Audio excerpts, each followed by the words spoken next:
Odalасқандарыңызға неше жыл болып көрген? Үйленгеніңіз білесіз бе жоле? Ау, 23 жыл болды ма? Дұрыс па жеңге? Дұрыс дейді, 23 жыл, 23 ай емес қой, 23 жыл дейді, бір шапалақ.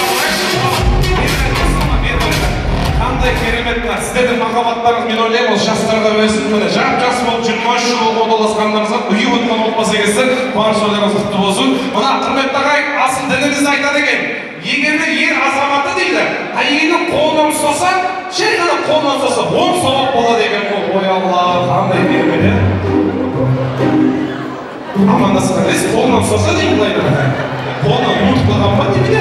Қолынан ұстаса 10 сауап. Егер де дейді, ер азаматы әйелін мейірленіп құшақтаса дейді, мейірленіп 100 сауап болады екен ғой. Қандай керемет, шапалақ ұрсаңыздар шығамын. Егер де ері әйелін мейірленіп құшақтап шекесінен сүйсе дейді, 150 сауап болады екен ғой. Егер де дейді, осының бәрін елдің көзінше жасаса дейді, ұят болады дейді. Ойнамайдан, бір бол салықтар қандай керемет ма, сіздерге қарап қызығып тұрып, расымен де ой мына жап-жас болып қыздарыңыз алып алсын, лайым сенің артынан жаңа бір көкеміз жақсайды, ол қыздардың жолын берсін, жақсылық көбейе берсін деп айтты. Тойларыңыз құтты болсын. Құдағиды білесіз ғой? Құданы білесіз ғой, иә? Құданың есімі?